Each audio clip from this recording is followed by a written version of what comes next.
Thank you, everyone.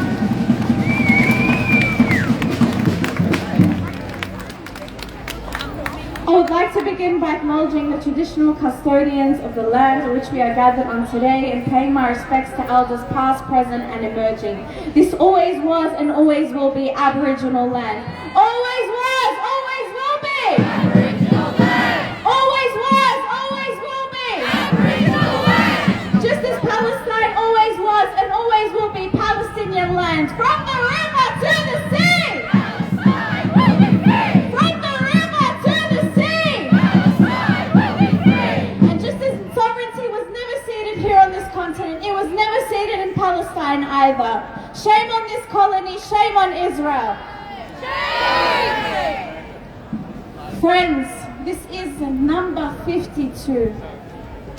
The 52nd Sunday in which we have gathered through the streets of Melbourne, calling for liberation for the Palestinian people, calling for justice, calling for humanity to prevail, calling on this shameful, shameful government to take action.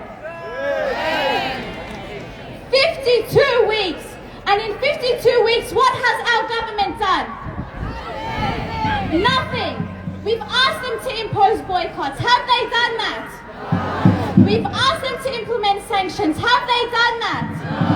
We've asked them to divest. Have they done that? Israel is committing genocide on a daily basis. Daily basis. They have been committing genocide for the last 76 years. And what has our government done? Nothing! Shame, Australia, shame!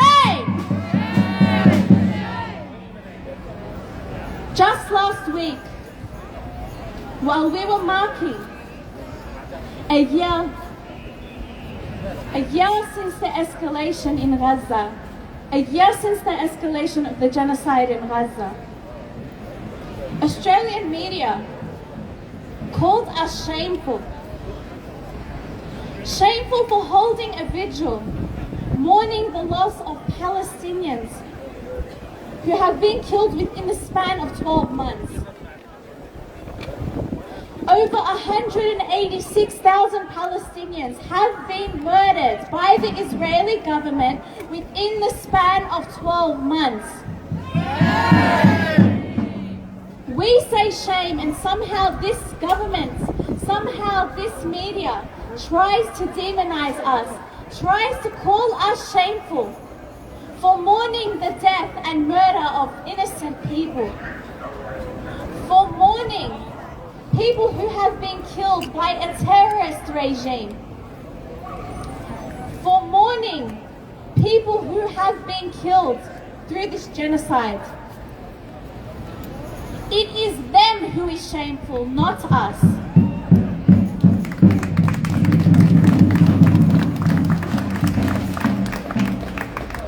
How dare this government, how dare the Australian media, how dare the Zionists call us shameful for mourning death?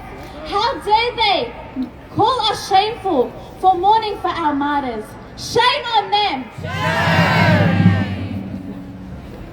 Shame.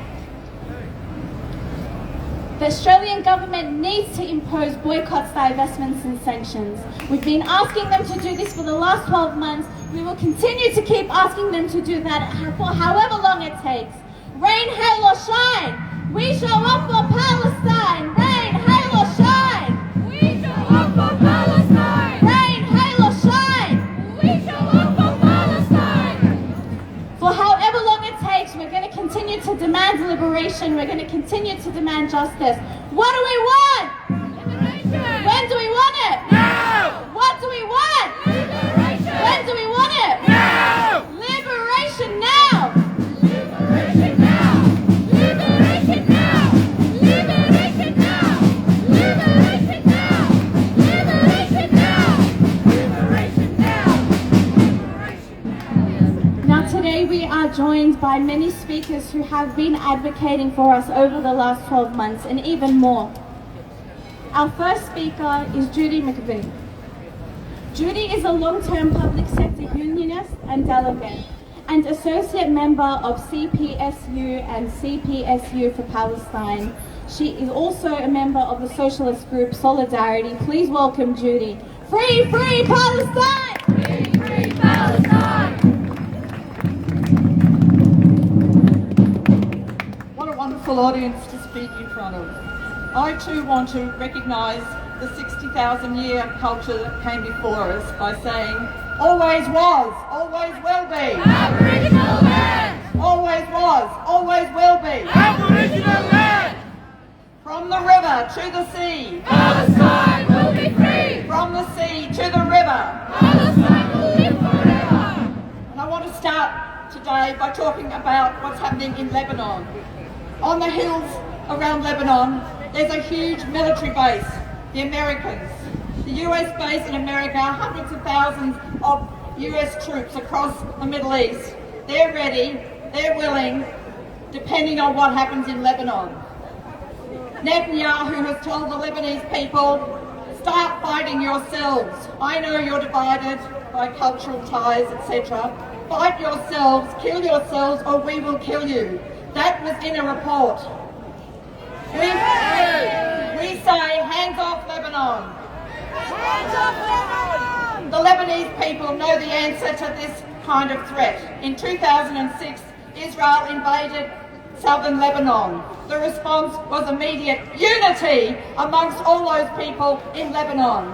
All the different religious groups, all the different cultural groups came together and pushed Israel out. That's the kind of action that's going to be built in Lebanon again today. So we say we are with Lebanon, we are with Palestine. There will be no Gaza in Lebanon. We will fight, we will win. Now there's also We know people here have been fighting. Last Sunday was a huge demonstration here. Tens of thousands of Melburnians came along. And if they think they can ban our demonstrations, they have to think twice. Because the call went out and thousands came last Sunday. But the Albanese government wants to divide us. They're dividing us by attacking our unions. They've decapitated the CFMEU. Shame. But the CFMEU are fighting back. They've already had 2 demonstrations of tens of thousands of people nationally. So we join with our brothers and sisters in the CFMEU. We stand with touch one, touch all. We will fight and we will win against that anti-union attack. So the unions are our best fight, because we have union power if we organise our unions. I want to go through, it's a time for reflecting on what we've achieved. We stopped the Zim ships when we had picket lines down at the wharves, and the Maritime Union of Australia recognised the need to stop those ships and did it. The Maritime Union of Australia has been a staunch supporter of Palestine. Viva MUA! More recently, there have been refugees in an encampment down at Docklands outside the Department of Home Affairs. The local government tried to shift them, the police tried to shift them, and they made a call out to the local union, the United Workers Union, who marched down there, and the refugees continue their encampment. That's fantastic. On the campuses at the University of Melbourne, the students had an encampment too, and they were protected by the unions there of the NTU, the National Tertiary Education Union, who actually put on special t-shirts saying they were staff members, and they set up a picket line to help stop the police attacking that encampment. The National Tertiary Education Union has now decided nationally that they will have that BDS action. They will boycott, divest from universities in Israel. This is an important achievement for all academic people. Join the NTU and strengthen that action. Now we have activists who've been coming here for over a year in various unions, trying to change their unions to make them more like supporting Palestine. Importantly, the Teachers Union, banners over there, Teachers and School Staff for Palestine, they have had a campaign to keep militarism out of schools. They've had to defend themselves against their bosses, the Education Department of the Victorian Government, but they've done it, and they're actually continuing to campaign. They took this message to a union conference, the Australian Education Union Conference recently, and turned that conference into one that supports Palestine. They have changed their union. Should be seen in every union. I'm in the Community and Public Sector Union. We haven't gone that far yet, but we are sending messages to our officials. We've already got them to defend our right to speak out, because when we signed open letters, we got attacked by the Albanese politicians, mainly the Liberal Party and the Zionist politicians tried to discipline us. 2,300 people signed an open letter saying, hands off public servants. It's important to know that the Australian Council of Trade Unions actually has a policy that says there should be a ceasefire. There should be an end to arms trading with Israel. That's a good policy. That shows that the union leadership is not monolithic. There are cracks. And we should be supporting those union leaders who want to see a change in the union movement so that that policy becomes union policy throughout Australian unions. How do we do that? That's the question for us today. Because when we're reflecting on what we've achieved, our unions are still slow to act. The power in the unions is with the rank and file though. It's true that we give authority to our union leaders. When they call actions, they give confidence to rank and file workers to come out and join these protests. When we see union flags, we think, that's fine, that's great. Our unions are with us, lots of people are with us. We have to get all union leaders to take that stand. But we have to do it because if we want to take action, it's going to be the rank and file members of the union that actually wield the power, as we saw on the picket lines down at the docks, led by the Maritime Union of Australia. So we have to turn the union policy into action in every union. This has been done before. When we were fighting against the Vietnam War, when we were fighting against conscription, the unions were not really left-wing in that sense. Some were, but some weren't. It was like today. There was divisions amongst union leaders. People took action. They changed their unions. My union became one that was quite right-wing Labor Party to left-wing Labor Party and Communist Party. It became one that didn't really fight for women's rights to supporting abortion for women. The union movement actually changed the unions so that the Australian Council of Trade Unions took up a policy that women should have reproductive rights. Some unions took up the policy we should have gay rights, LGBTQ rights. We can change the unions. If you want to talk about changing the unions, we have to work out what's our first step. This is a hard question, I know, but I'm willing to talk about it up here. I'm probably going for too much time, but it's important that we learn that we start with conversations. In every workplace, we should be talking to our workers, telling them what's happening in Palestine, what's happening in Lebanon. There are many, many people who come from Lebanon living in Australia. They know what's happening. We need to give courage to Lebanese people, to Palestinian people, to our workmates, to take this question up with the union leaders and start to fight. We face another problem with the Albanese government. Attacking the union movement, he tends to make us weak. We have to support the CFMEU. Touch one, touch all is CFMEU policy, and they have been there for Palestine. We must be there for our unions. First thing we can do is talk to people, perhaps in our workplaces, about coming to the next protest, whether it's Sunday or there's two that are very important. People should take leaflets for these two rallies. In Geelong, there's a community campaign which unites the community with trade unions to stop the militarisation of their communities. Avalon, think about Avalon where there's an airport. They're trying to turn that into a military factory. We've got to stop that. Are you going to come to the Geelong rally? 26th of October, Saturday. You can join a train or you can join a car cavalcade. Get yourself to Geelong on the 26th. That's being organised by Albert out of Victoria. That's a really important campaign. And they are raising the same kind of questions that the teachers for Palestine are raising. We want to stop our government having arms trading agreements with Israel. And the teachers are fighting for that, and they will be organising a rally for all public sector workers fighting against the Victorian government's arms trading with Israel. And that'll be Wednesday, 5:30, the 30th of October. Everybody should get to that rally as well. One thing we can do is to fight our government. We can organise ourselves and get to these rallies. We can raise those demands. Once you start talking to people, you will find people agree with you. Get them involved in your union action, get them involved in community action, and come to these rallies.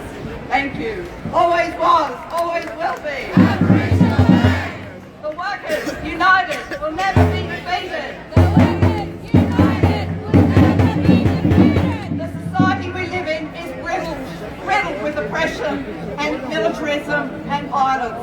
We must find a new way, a new society, and that's why we say, the workers, united, will never be defeated.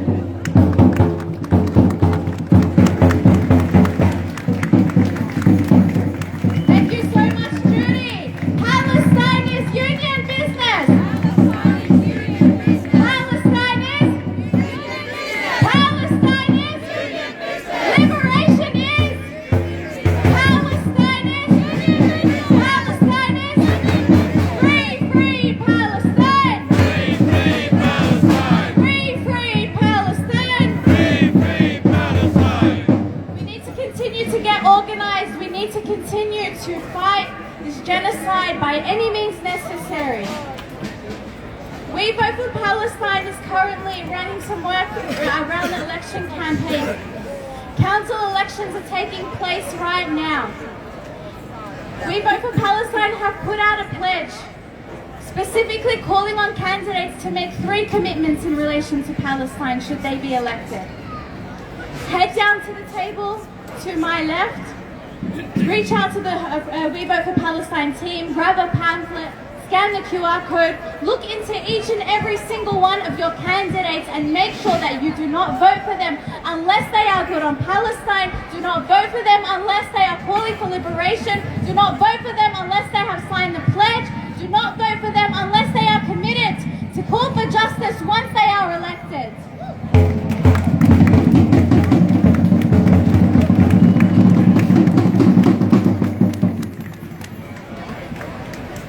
The Free Palestine Melbourne team are going around with some money boxes. If you've got any loose change, if you can spare a donation, please donate generously, because the funds actually go towards funding printing and a lot of things in relation to organising here in Melbourne. So please donate generously.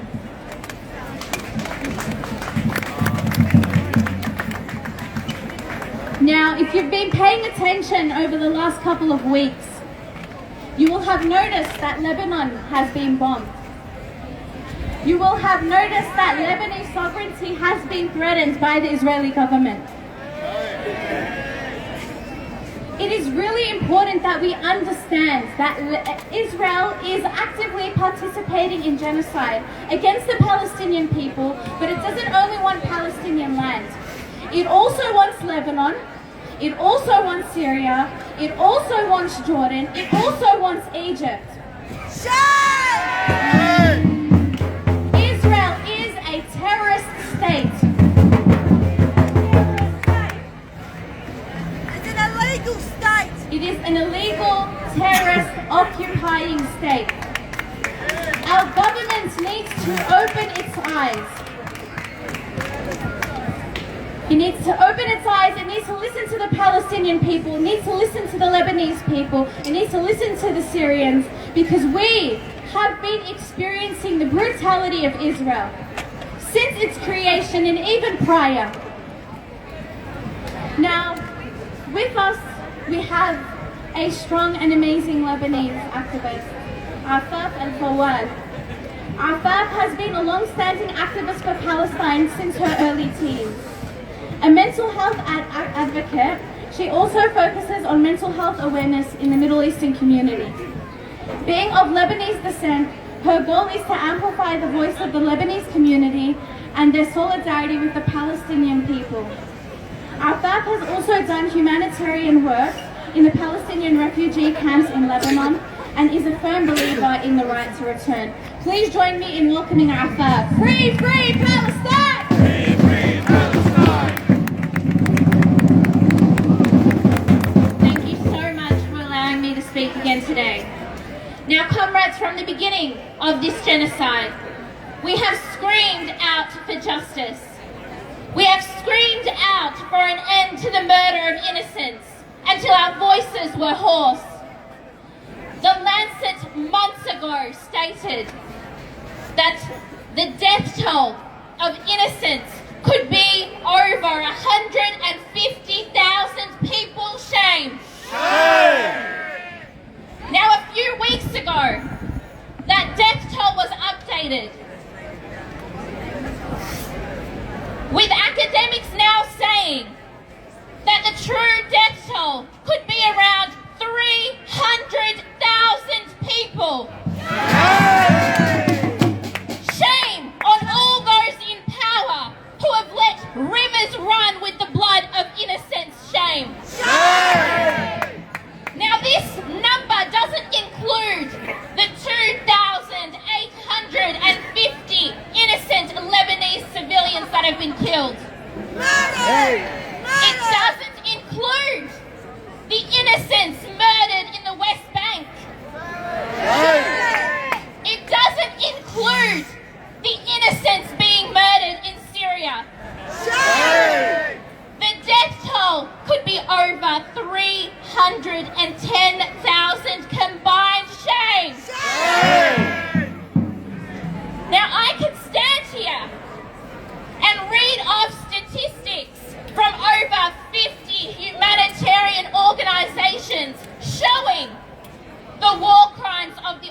occupation. But the truth is, those in power do not care. We will make them care. We will show up and we will call out for justice. We will show up in our hundreds, in our thousands, and demand a free Palestine, a free Lebanon, and no more oppression for all oppressed people around the world. Raise your voices for all those fighting.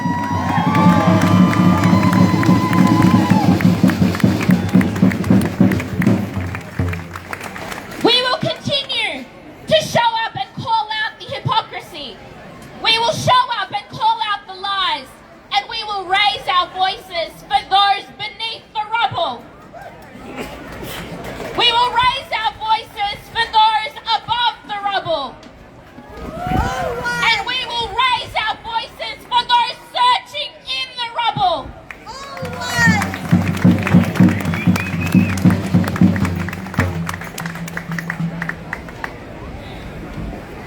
Now, I don't want future generations to say we tried. I want future generations to say we made the change that we wanted to see.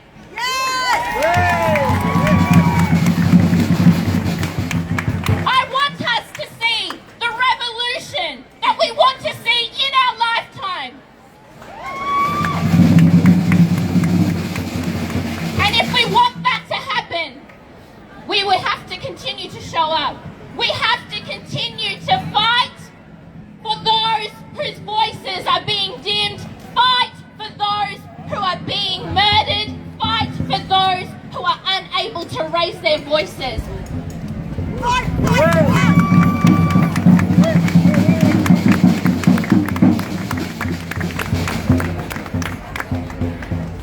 Now, the fight of the Palestinian and Lebanese people have always been intertwined.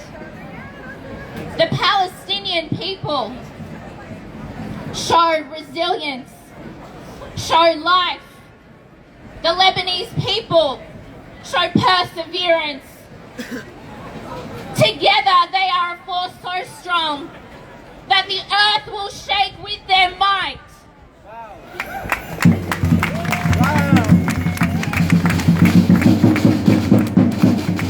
Now I want to address my Lebanese brothers and sisters in the crowd today. I know some of you are feeling defeated and deflated. Never! Never! The resistance doesn't die with one person. The resistance doesn't die with one movement. The resistance lives on in the hearts of the people, and that will never die.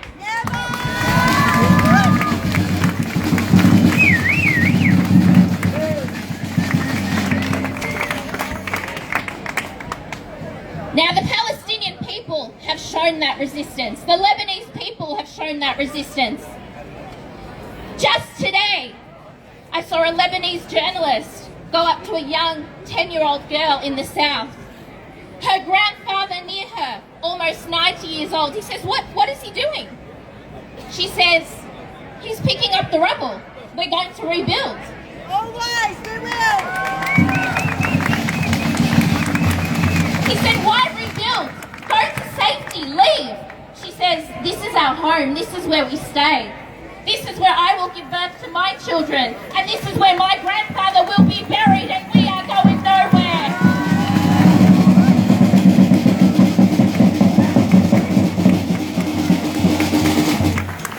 Just yesterday night, I saw a man and woman holding their newborn child in Gaza. They were trying for 15 years to have a child, and yesterday that child was born to them. The next generation is still arriving. There is no end to this resistance.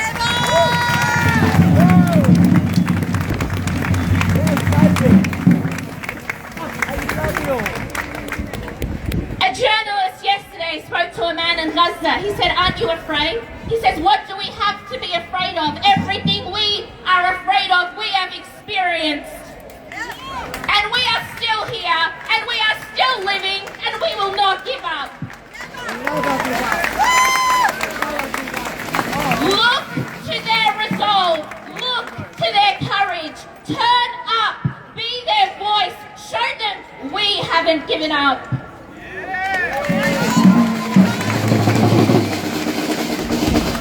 The cedar tree and the olive tree have lasted thousands and thousands of years side by side, and that will continue.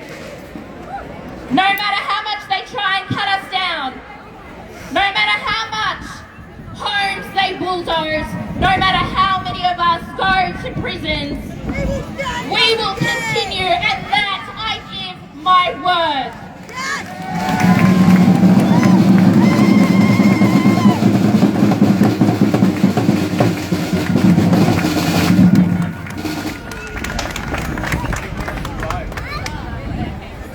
The people have not given up, so don't give up on them. Free, free Palestine! Free, free Lebanon! Thank you.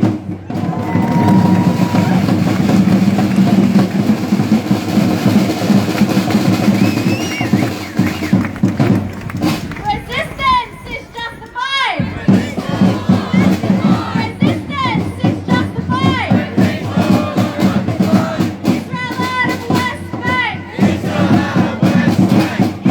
out of Gaza! Israel out of Lebanon! Israel out of Palestine! Out, out, Israel out! Out, Israel out! Thank you so much, Rafa.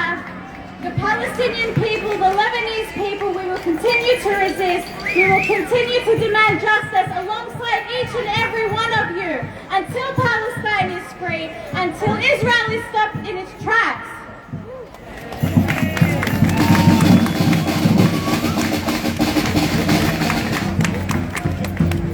Our next speaker is an incredible Palestinian.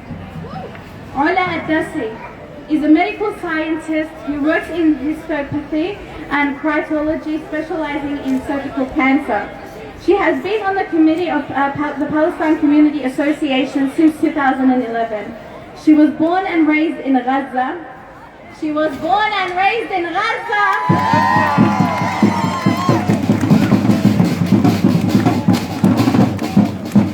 And worked in different sectors at Gaza laboratories and hospitals. Please welcome Ola. From the river to the sea! From the river to the sea! Palestine will be free.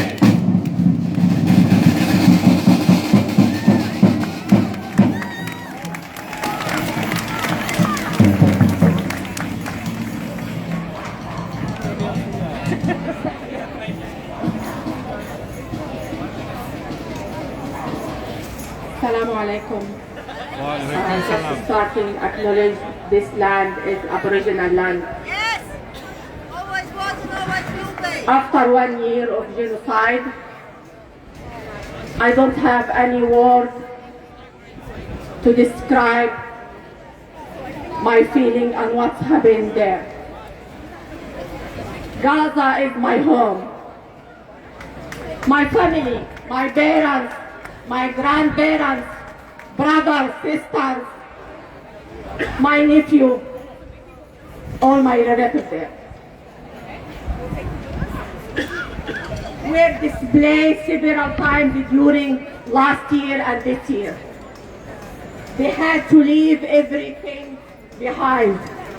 Our house destroyed, along with all our memories. I lost many people I know, neighbors, friends, colleagues. It's very hard for me being so far from them to watch this genocide. Witnessing my people slaughtered while unable to help. Of course, this isn't the first time Gaza and the people of Gaza have faced Israel aggression. We have experienced many Israel aggressions before, some of which I witnessed while I was in Gaza. However, we have never lived through this level of aggression where every infrastructure is destroyed. Every heritage place is wiped out. Every university is bombed. Every school and hospital is attacked and destroyed. Tens of thousands of Palestinians have been murdered. 60% of them women and children. Women and children.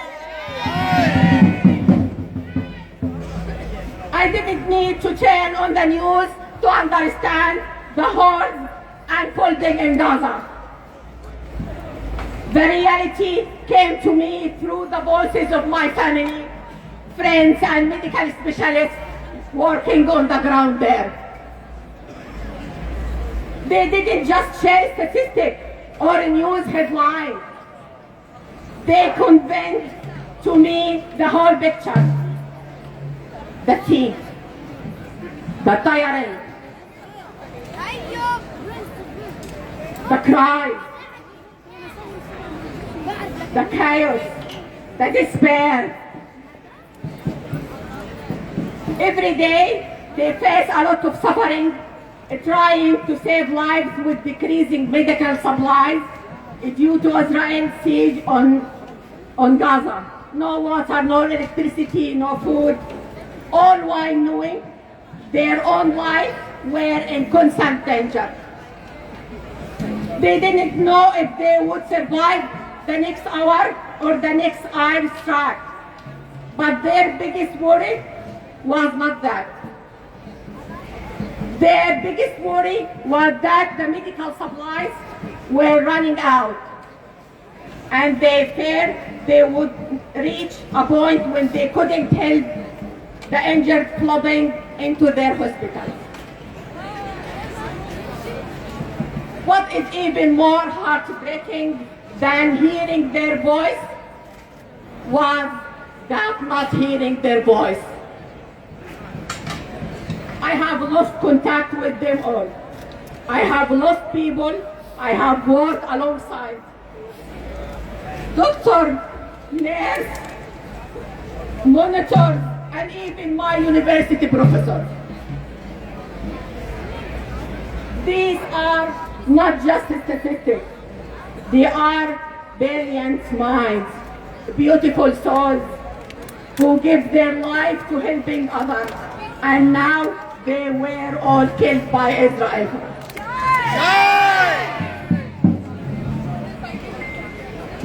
I will never forget when I heard on the news of the murder of my favorite university professor.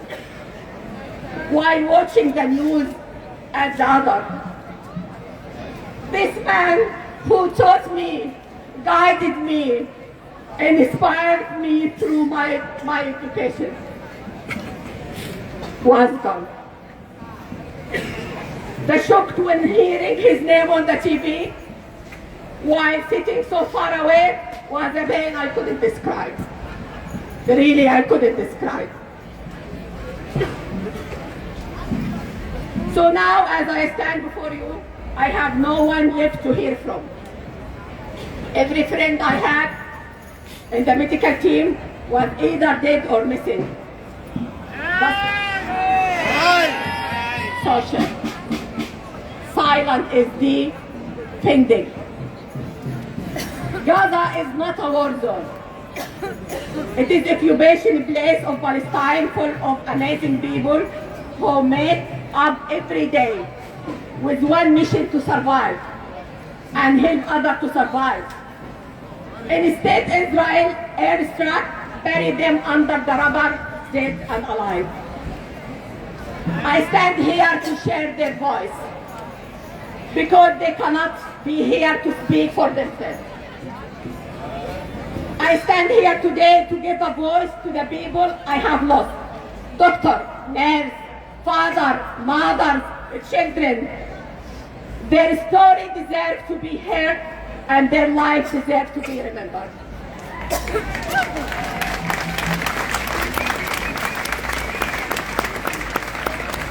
Throughout my journey as a medical laboratory specialist, I have always aimed to serve people and make a difference, especially during the most difficult time.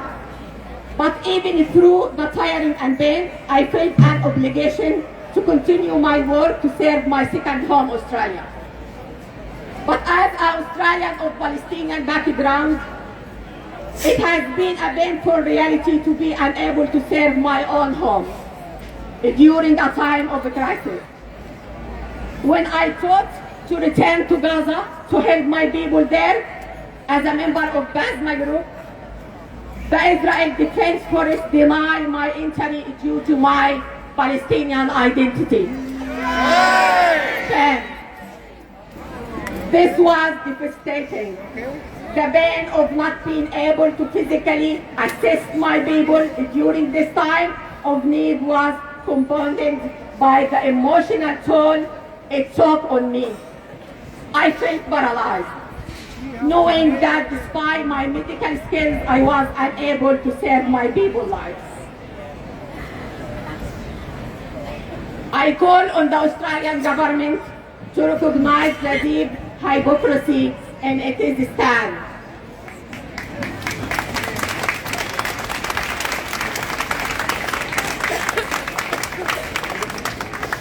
As a healthcare worker, I have given my life to save lives and upholding the principle of medical ethics. Yet I am faced with the painful irony of serving a country that continues to support the policy of a state engaged in the genocide of my people. The irony is devastating. I provide care and uphold medical ethics in Australia, while Gaza hospitals, schools, and medical infrastructure are being destroyed with the Australian political and military support. Shame. Medical ethics are universal, and the obligation to protect life should not stop at the political border.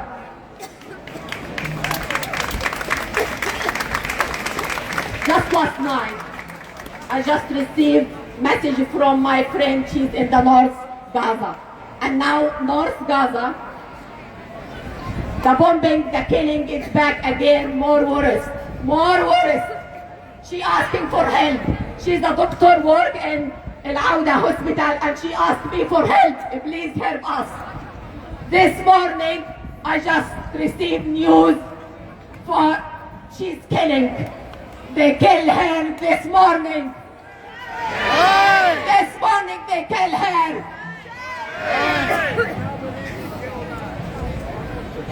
I urge the Australian government to uphold the same medical ethics and human rights it claims to champion within its own border. As someone who has spent my life to saving life here in Australia, it is heartbreaking to see my own people in Gaza denied these same protections. And instead of supporting the destruction of Gaza hospital and medical infrastructure, Australia should stand for the protection of life everywhere. I call on the government to stop its political and military support for this action. I ask the government to stop this political and military support for this action, and instead please effort to provide humanitarian aid, medical supplies, and help rebuild Gaza healthcare and system. Our value must be consistent, not just in Australia, but for these suffering under siege in Gaza. Thank you so much.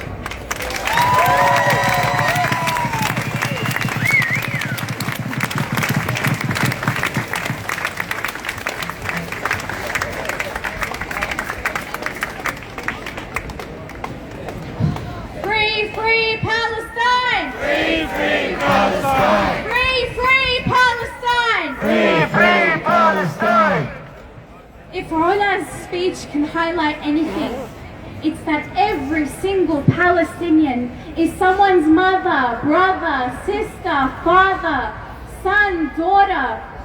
Each person, we're not just talking about statistics, we're talking about living, breathing human beings that have a life of their own, that have a family of their own, that deserve to live free and equally just as much as we do here.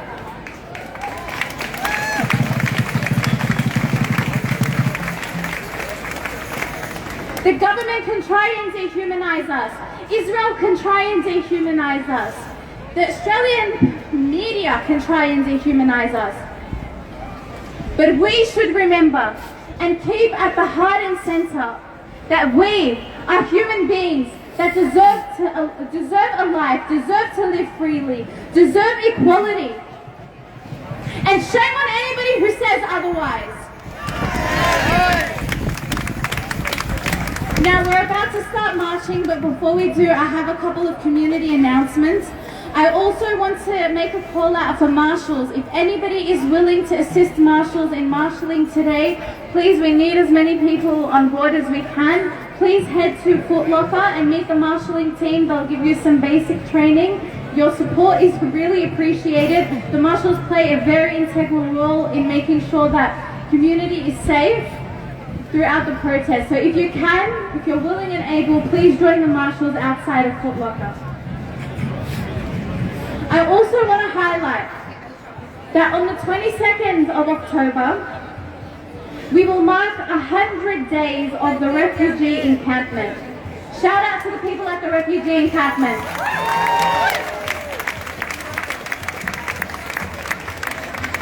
The refugee encampment has been a powerful movement that has been entirely self-organized by refugees, and they have done an incredible job. Now, the refugees are inviting everybody to join them on the 22nd of October at 5:30 for a closing rally. They will be bringing together all groups that have been supporting their campaign for over 100 days. There will be food and a march into the city and other activities as they celebrate 100 days of courageous resistance. Please, if you can join them on the 22nd, make sure that you do. They deserve all of the support that they can get. They need to be showered with support. Make sure that you take yourself, take other people with you. It is so important. There'll be a meeting after the rally today. If you want to be involved in organizing with them. So please speak to one of the organizers and make sure that you do join them if you're interested and willing. The refugees deserve permanent visas. They have been through enough. And we need to do all that we can to continue to call on the government to ensure that we're providing with the rights that they deserve while they're here. There are a couple of other actions as well. So on the 17th, 18th and 19th of October at the Institute of Post-Colonial Studies, there will be Actions for Change, a grassroots movement and First Nations solidarity gathering. Please make sure that you join. If you're interested in more details, head to the Instagram page of the Institute of Post-Colonial Studies. You'll be able to find all of the details there. The team are also handing out flyers, so make sure that you grab one. Now, a lot of the speakers have also touched on weapons and this government and this continent's complicity in supporting Israel through weapons. We have been sending weapons to Israel and funding the Israeli military. Shame. We need to do all that we can to make sure that we are putting an end to the supply chain. On the 29th of October at 6:30 out in Coburg Town Hall, there will be a forum specifically on educating the community on how your taxes and everybody else's are funding weapons. Make sure that you attend, make sure that you educate yourself, make sure that you take other people and get them to educate themselves as well. The supply chain must be cut at all costs.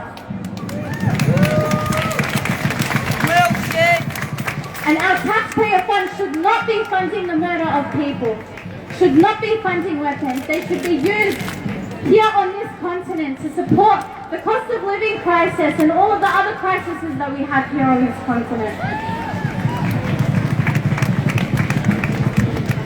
And lastly, on the themes of weapons, we've got a rally outside in Geelong on the 26th of October at 12 p.m. in Avalon to protest the building of Hanwha Weapons Manufacturing Company. Make sure that you get down and join. The team are also handing out flyers. We need to stop the supply chain at all costs. Make sure that you get down there. We need numbers at every single action. We need to continue to resist. We need to continue to show up. Thank you so much for your solidarity. I look forward to seeing you all. Thank you so much. Now let's march. We're going to march. We're going to march around down Birch Street and back up Elizabeth Street for 2 more speeches before we head home. Thank you so much, everybody, for your resistance, your steadfastness. Free, free Palestine! Free, free Palestine! Free, free Palestine! Free, free Palestine! Right, let's go, let's start marching from the river to the sea! Palestine will be free!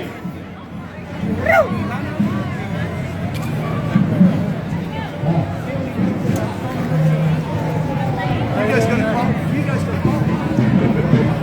No, you have to.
Hey guy, good to see you again.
justified. Resistance is justified. When people are occupied. Resistance is justified. When Palestine is occupied. Resistance is justified. When Lebanon is occupied. When Lebanon is occupied. Resistance is justified. When Palestine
and in these cities, we started a population never left north of Gaza.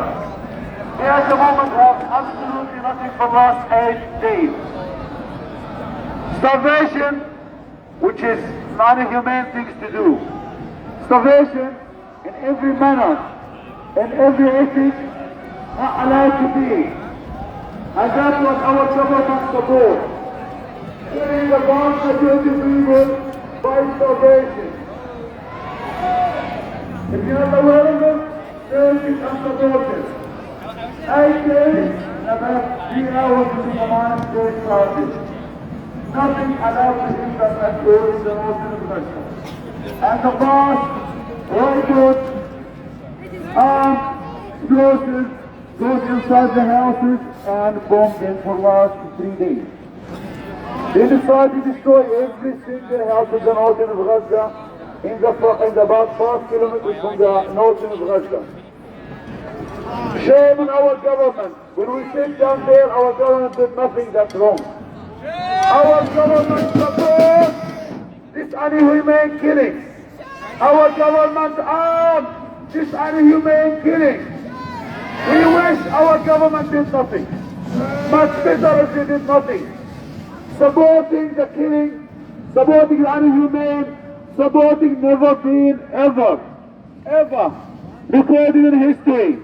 Leave populations, people, normal, in their houses, families, in starvation, complete starvation.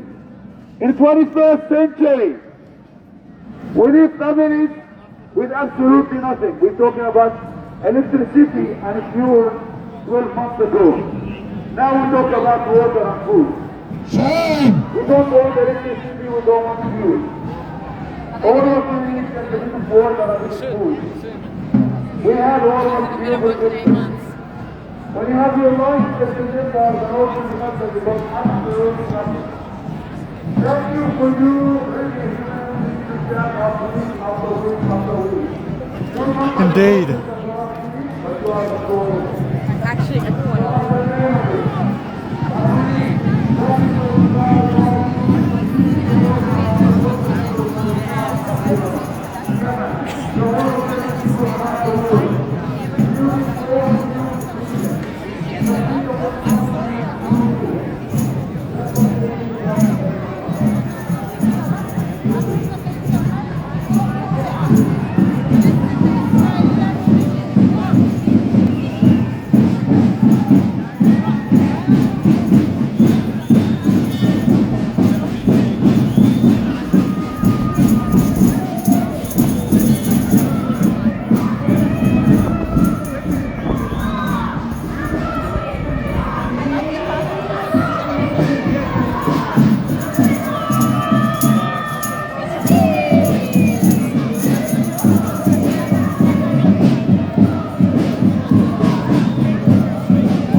24/7 encampment, but we are finishing next week. If you have a time, please come and join.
I think I can work around it.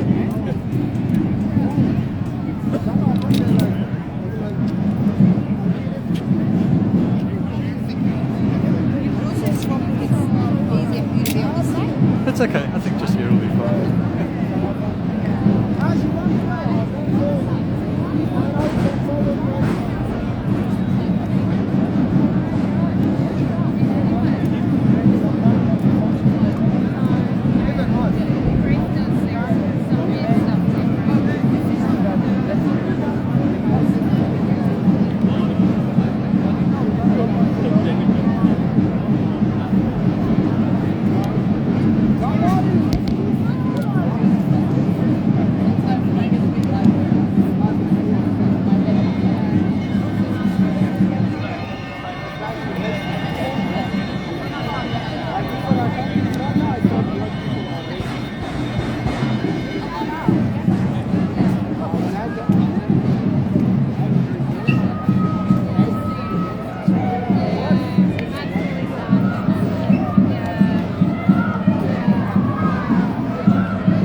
So if we have got someone in the medic chat that can reach out to them now. It's fine.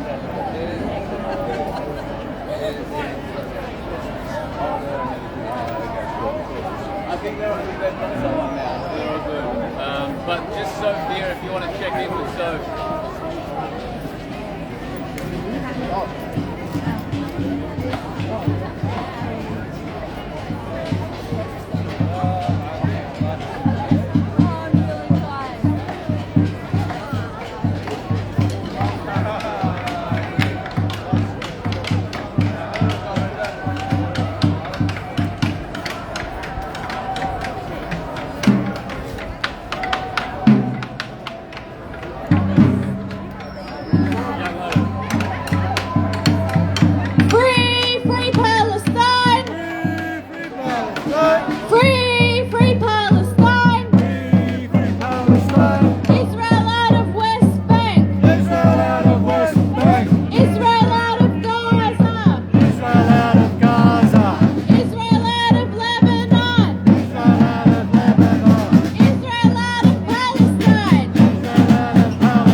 around and making space for people so we can get started, please?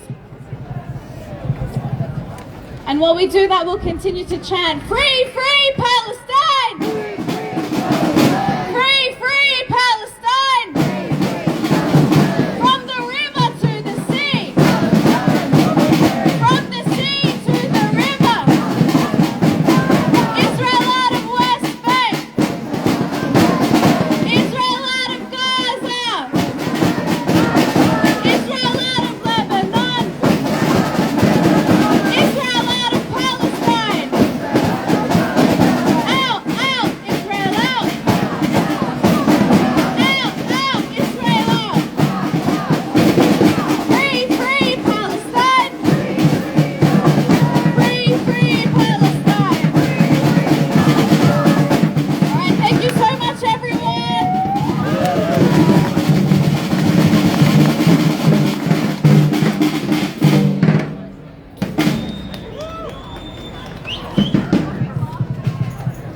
Now, I want to acknowledge all of you for showing up week in, week out for the last 52 weeks, for showing up, marching today despite the blazing sun. You guys are amazing. Thank you so much.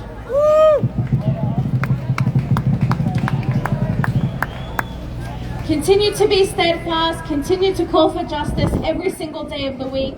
Don't let anyone undermine your voices. Each and every single voice is important as we continue to advocate for justice, as we continue to call for liberation of the Palestinian people. Thank you so much, everyone.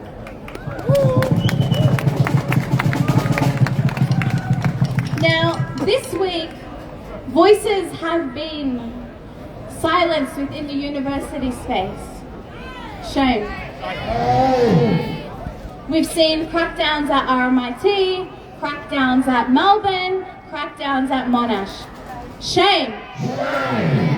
Crackdowns at the Sydney University, Western Australia, across the country, institutions which are meant to be educating people on values, meant to be educating future leaders on what justice looks like, on what the best of humanity looks like.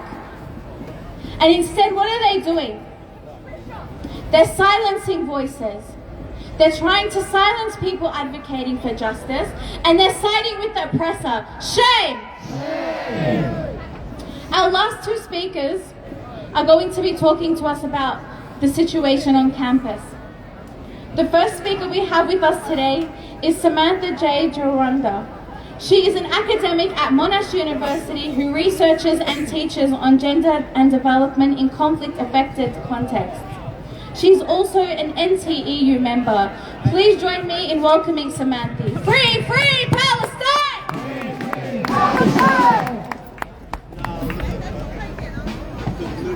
Thank you, everyone. My hay fever's going a bit wild, so please excuse me. I thank you for inviting me. I'm deeply honoured to be making these remarks. I would like to start by paying my deepest respect to the elders, past and present, of the Wurundjeri, Woiwurrung and Boonwurrung peoples, and all First Nations people here today. In November 2023, my research was cited in a federal parliamentary inquiry report on the rights of women and children around the world. The parliamentary committee that wrote the report included Mr. Josh Burns, the Honourable David Fawcett, Mr. Julian Hill, Mr. Peter Khalil, and Senator Fatima Payman. They published 10 recommendations for the Australian government, noting that the protection of the rights of women and children form a key element of the world's international human rights law framework. Their 7th recommendation was to continue to use international forums, including bilateral forums, etc., to protect the rights of women and children in crisis situations, including protection against sexual and gender-based violence. And their 10th recommendation was to develop an international children's development strategy, which would help Australia to uphold its commitments under international law. But on October 10th of this year, the UN has released its report on the Independent International Commission of Inquiry on the occupied Palestinian territories, including East Jerusalem and Israel. It is too lengthy. It is tragically too lengthy and detailed to state here, but needless to say, the recommendations of academics like myself, of the Parliament's own advisory committee, has failed. The Australian government has failed to listen to its own subcommittees, its experts, its international human rights lawyers, its students, its academics. And therefore, and that's why I've actually chosen to speak out today. For about a year I've been working with the NTEU to support students and staff at Monash University. One of the things that has struck me through the last year is that Australian universities have failed to recognise the humanity of our colleagues and our students in Gaza. 18 institutions of higher education in Gaza and 87,000 students lack the opportunity to complete their education. Australian universities can be wonderful places for intergenerational connection and co-learning. And by co-learning, I mean a space where people like me and our students work through some of the most tangled and wicked problems of our times, learning together and learning from each other, from our students. And boy, have we academics learned so much from our students this past year. But it requires a genuine sense of care, a genuine sense of responsibility and responsiveness to our students, to all students, because universities can also be a place of everyday violence. Let me start with the most basic violence that I observe on our universities today. The violence of employment systems that relies on but exploits its casual workers. And I give a shout out here to Monash's long-term casual workers, some of who are the staunchest supporters of Palestine, many who have shown up here week after week and are now facing the prospect of no work next year. But let me also talk to you about the violence of non-recognition, the violence of disavowing responsibility, the violence of self-censure and omitting Palestine from mentions of litanies of case studies and research projects, the silence of completely ignoring the existence of Palestine itself and the violence that has engulfed that nation. The violence that silently enables and in some cases actively partners with oil companies, weapons manufacturers and genocidal states. It is the violence of talking about social cohesion while fortifying these violent structures. At our university is the violence of cancelling a humanitarian fundraiser for medical supplies organised by Monash Palestinian, Arab and Muslim students, scheduled for October the 7th, but with the university's knowledge, with their help, cancelling it 24 hours before it was due to be held. But allowing a memorial for IDF soldiers with private armed security guards to go ahead, despite the protest, despite the protest of staff and students before and during the event. It is ultimately the violence of silence which has allowed this continuation of genocide to continue. I want to read one very brief paragraph from the letter that I wrote my leadership last week. How can we, as a community, a university community, ask another community that is being plausibly genocided, who are being targeted and vilified by some of the most powerful people in the country and the world, to co-write a statement, because our students, our Monash Palestinian students, are required to co-write a statement to correct the mistake of the university. There is a statement on our university's website that has been unchanged since October 7th, and for a year our Palestinian Arab students have been trying to get that statement changed to reflect the accurate representation of what is going on. And instead of the university taking responsibility for that, they have asked the Palestinian students to take that responsibility, a responsibility that is not theirs. These students, these courageous and admirable Palestinian and Arab students who have maintained their composure when people much older than they would have crumpled under the pressure of a year of advocacy, deserve so much more from us, their community. Their courage makes us look hollow.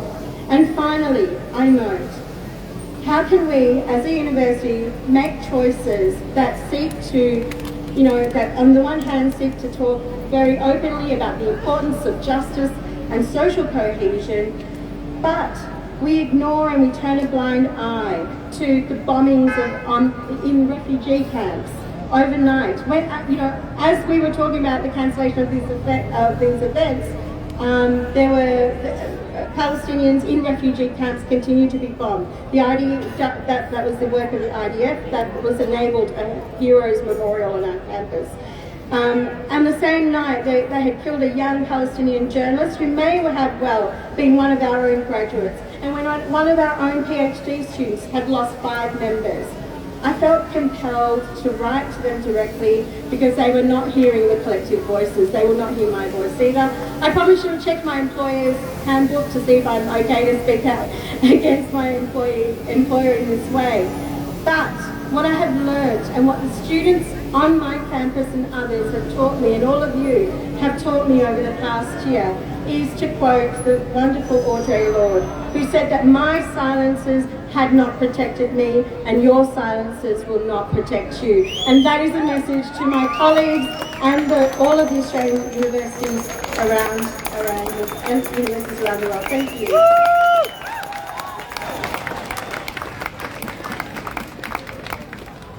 Shame, shame, mana, shame! Shame, shame, mana, shame!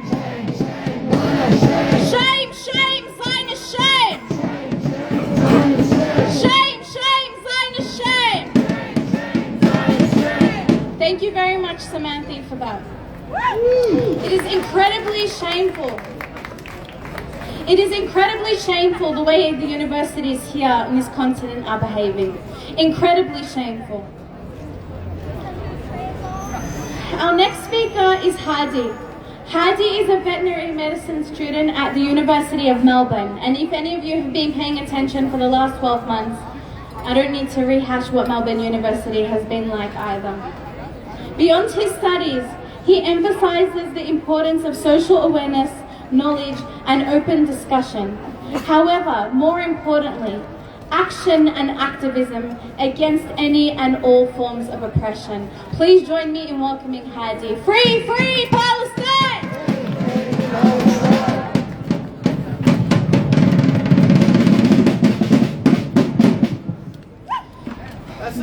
بسم الله الرحمن الرحيم الحمد لله رب العالمين والصلاة والسلام على سيدنا وحبيبنا محمد صلى الله عليه وسلم وآله وصحبه أجمعين.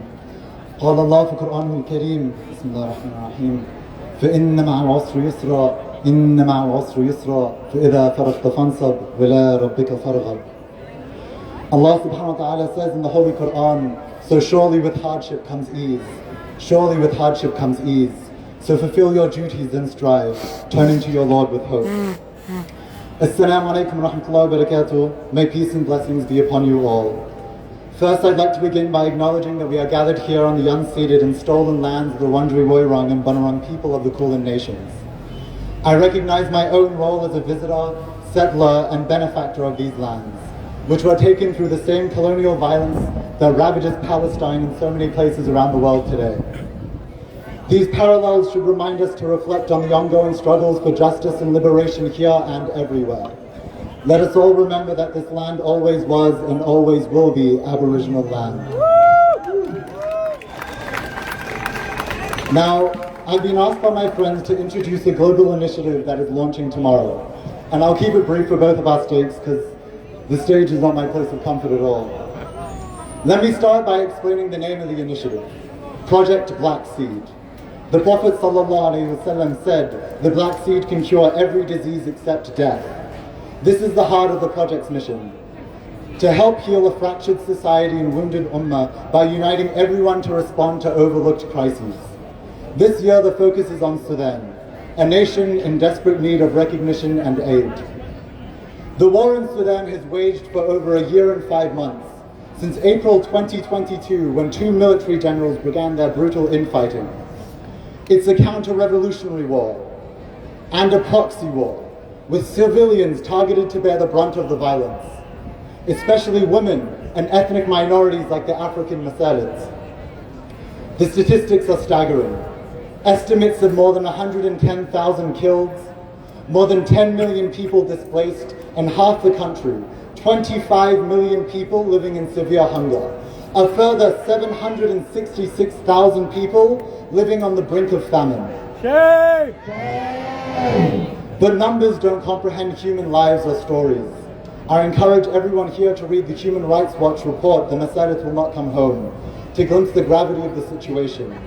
The words in that 220-page report are heartbreaking, filled with testimonies of ethnic cleansing, pillaging, abuse, rape, and murder. It's important we acknowledge that while this may seem distant to us, this isn't a war over there. It's a humanitarian crisis manufactured by colonialism, greed, and racism that deserves our voice, our attention, and our action. So today I urge you all to reflect on your role in this global ummah. Have you spoken up for Sudan as you've spoken up for other causes? It's time to question any internal and external biases that may have kept you silent.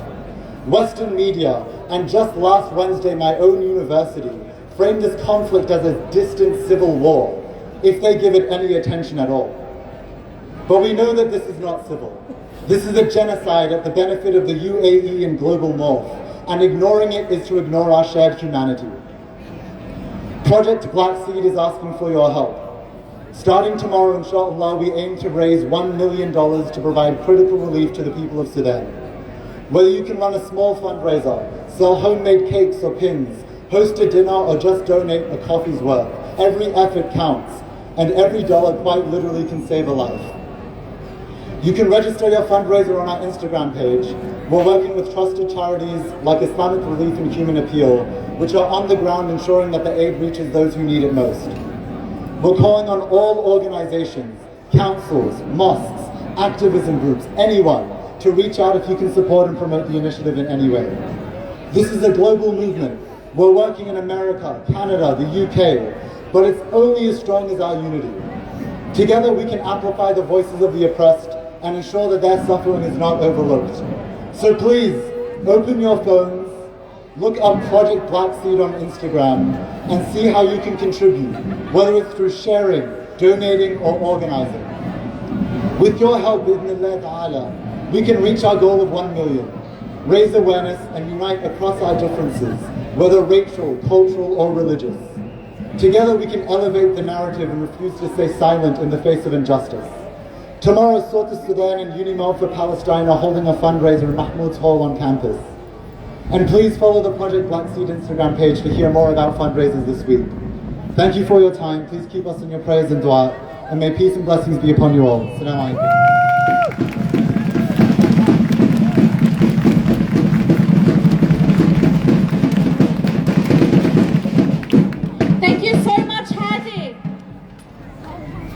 I have to say I quite like the name, Project Black Seed, and the meaning behind it. Well done, brilliant. Our brothers and sisters in Sudan need us. Please make sure that you donate, get involved. Tell your friends, tell your family. The fight for liberation isn't just a fight for one people, it is a fight for all oppressed people. So we need to make sure that as we call for justice for our Palestinian brothers and sisters, we also call for justice for our Sudanese brothers and sisters as well.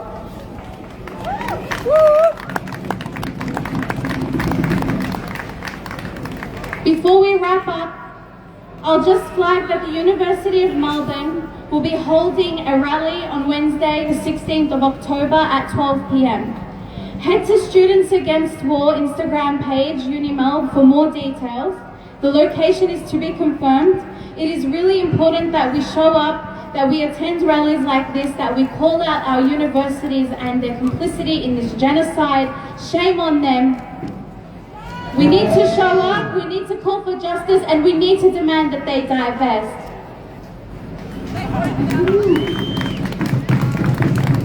If any of you remember the chant from back when the students were up here a few months ago, we will not stop, we will not rest. Come on, we will not stop, we will not rest. We will not stop, we will not rest. All universities must divest. All universities must divest. We will not stop, we will not rest. We will not stop, we will not rest. All universities must divest. All universities must divest. Shame, shame, Mana, shame. Shame, shame, Mana, shame. Shame, shame, Unimel, shame. Shame, shame, Unimel, shame. Shame, shame, Mana, shame. Shame, shame, Mana, shame. Shame, shame, Unimel, shame. Shame, shame, Unimel, shame. Please make sure that you support the students and their efforts. Please make sure that continue to attend every single action and you encourage your friends and family to attend as well, please keep talking about Palestine, keep talking about the oppression that exists throughout this globe, because it is incredibly shameful. We cannot stop and we cannot rest until we have liberation for all, because none of us are free until we are all free. Thank you so much, everyone. See you next Sunday. See you at the actions throughout the week. Free, free Palestine! Free, free Sudan! Free, free Lebanon! Always was, always will be. Thank you so much, everyone. See you throughout the week.